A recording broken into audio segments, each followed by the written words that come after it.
Hey guys, welcome back to Museum Grec Reads. My name's Elizabeth, and today we're gonna go over a start of the year book haul that I'm just a little bit ashamed of.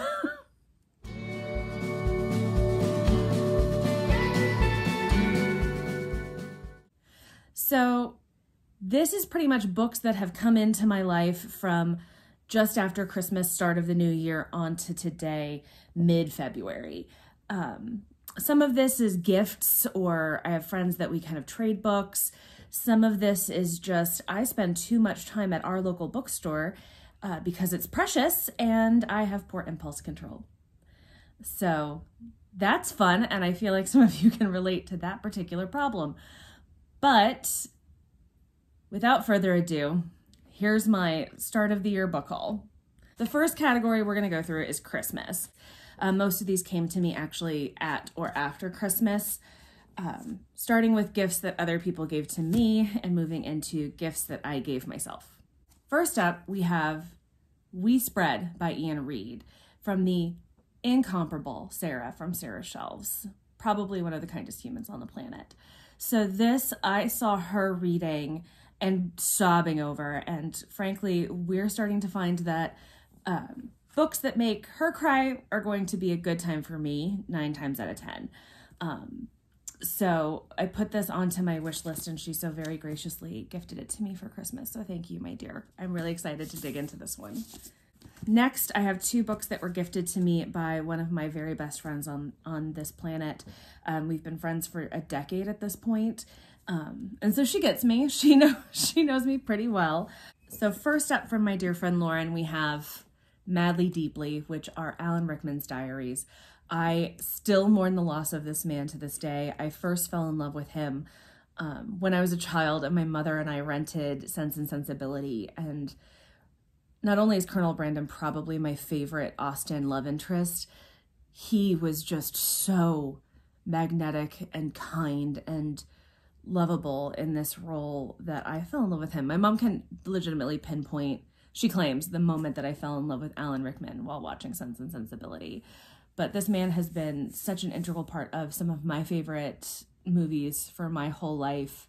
And I was really on the fence about whether or not I wanted to pick it up, just because I love a memoir, but I love a memoir when it's told from the voice of the personality.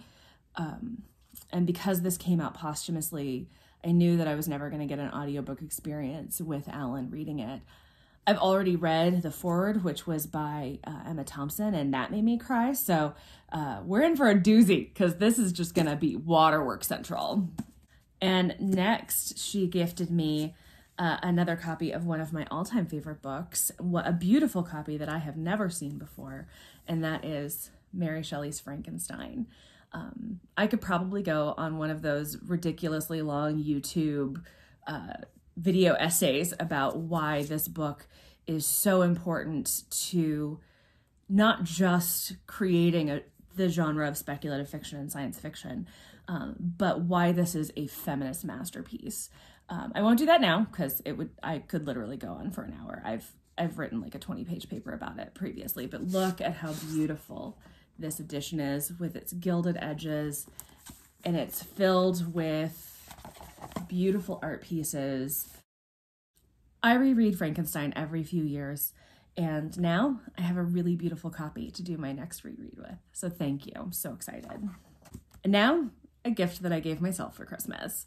Didn't really anticipate it being a Christmas gift. I knew it was going to take a while from the time I ordered it, because I ordered this special edition trilogy probably in the summer, and it finally arrived just after Christmas.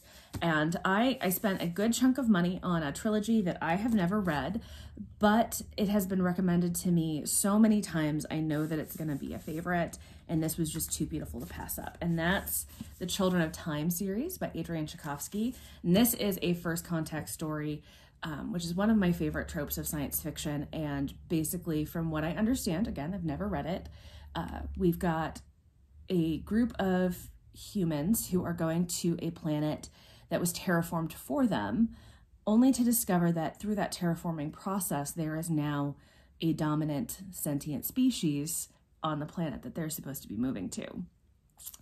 So that's fun. I'm really looking forward to it, but look at how beautiful this edition is.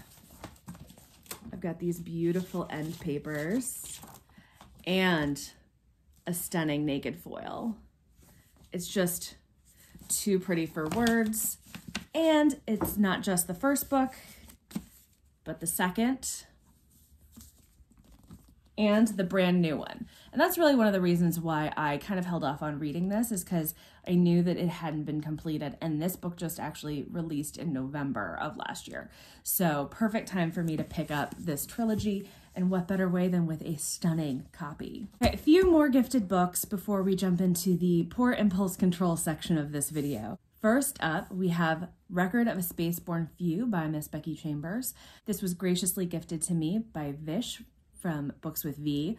She did a 1-year Patreon anniversary giveaway, and I was very fortunate to be one of the folks that were drawn, and she picked this from my wish list because we've been talking about Becky Chambers since I picked up A Long Way to a Small Angry Planet for the Reindeer Readathon and became immediately obsessed. So thank you so much, so grateful, and I can't wait to dig in and see what new stories Becky has for me. The last piece for this gifted section is really more of an exchange. I have a friend here in town who runs her own Bookstagram account and goes through a lot of books, as I do, and we both often purge books to make sure that we're not keeping things on our shelves that we're not going to reread. And so she recently asked if I was interested in this YA series, and while I'm not necessarily the biggest YA reader in the world, I keep hearing about it, so it's been on my radar. So she gifted me with the entirety of what I think is referred to as the Raven Cycle. So at some point I'll be probably binge reading all of these because they're way smaller than I expected. For some reason I thought these were chunky, but these are skinny little babies. So thank you so much, Danny, and I'll link her Bookstagram in the description. So the next stack that I can reach right now are all pretty recent acquisitions. And as I said in the intro, I have a problem of spending too much time at my local bookstore. We've got a really wonderful local bookstore called Nowhere Bookshop. I'm obsessed. It was actually founded by a local author. It's so cute. The staff is amazing. They've got a full coffee shop and they serve beer and wine. What's not to love? Since I work from home a lot, I like to shake it up sometimes and work from different locations, and Nowhere is one of my favorite places to be. I can get a lovely rose tea latte, sit surrounded by books, and have a quiet, peaceful day of doing whatever I need to do. So because of that, I end up making a lot of impulse purchases while I'm there. For Valentine's Day, they actually did blind date with a book, which I love that concept. I think they're so fun. I also really love things like The Masked Singer or anything where you have to guess what's happening, because I like to be right, frankly. I frankly like to be right. So the way that Nowhere runs their blind dates is they wrap them all in brown paper and they all get a cute little blind date blurb to give you at least a vague idea of what to expect within your book. So I got 4. I may have overcommitted. First, I got Her Majesty's Royal Coven. I hear a lot about this book, but not necessarily what the plot is about, but I don't hear anybody complaining about the quality of this read. So I'm excited to dive into that. I also got a book that I was really on the fence about because I was hearing really mixed reviews from people who I trust. Some people absolutely loved it. Some people felt very middle of the road. But I think fate wanted me to give this one a try because I got The Romantic Agenda by Claire Can. Then on Galentine's Day, I went back because they did this really cute Galentine's Day event with arts and crafts and Valentine giveaways and specials at the cafe. While I was there, I couldn't resist another 2 blind dates on top of the other books that I also bought while I was there. And first was one that I've actually been really excited for, but hadn't picked up yet, and that is Station Eternity. Much like my enjoyment of The Spare Man last year, this is billed more as mystery and science fiction combined. I've heard really good things about Mur Lafferty, but I've not picked up anything by them yet, so this is going to be a great time to dive in and enjoy. Also, look at how gorgeous this cover is. The last blind date book definitely ties into the I like to be right category of these mystery moments. And so when I saw this description, I immediately knew what was inside of this book.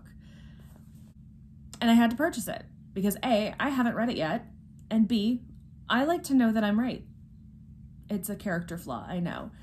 So you've got a couple seconds. Put your guess of what you think this is in the comments.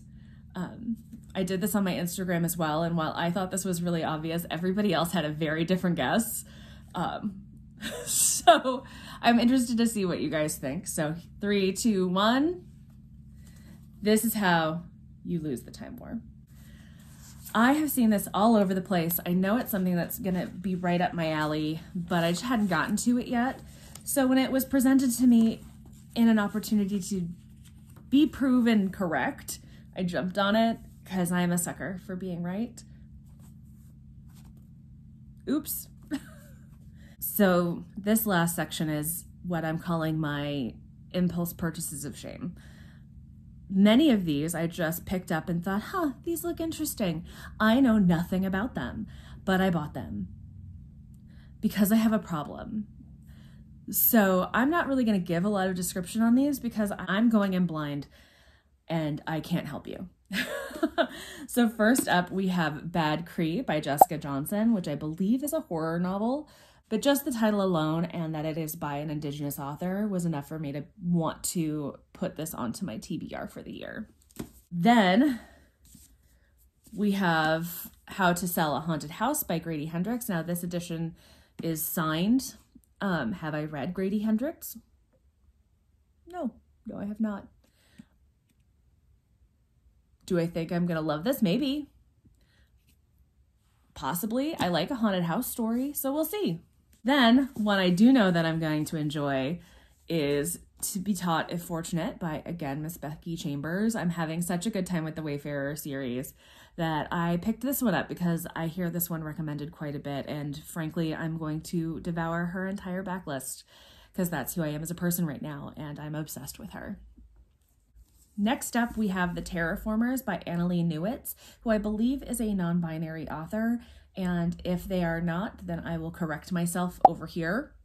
But this was blurbed by pretty much every sci-fi writer that I have been obsessed with for the last few years, and really snuck up on me. Even the guy at the local who is also the sci-fi reader, who we tend to do a lot of recommendations with each other, had no idea that this was coming out.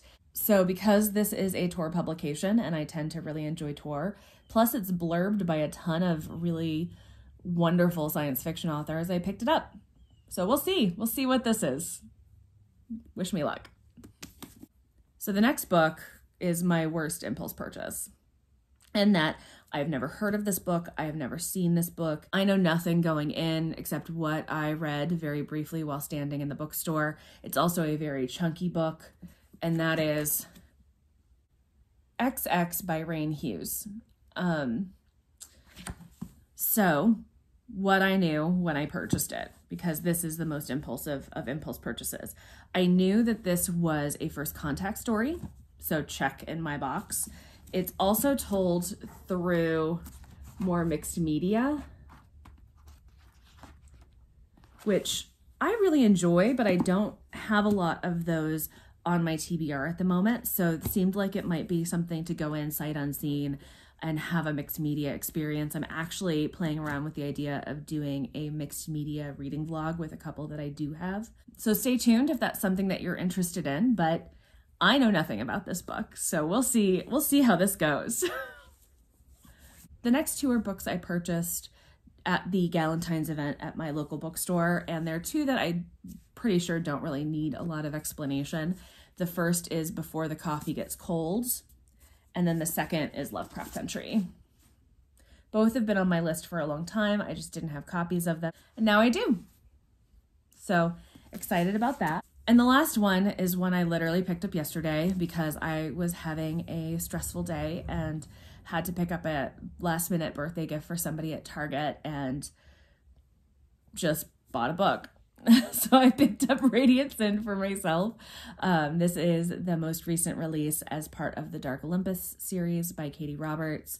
A nice smutty Greek mythology retelling. Pretty much everybody knows what these are at this point.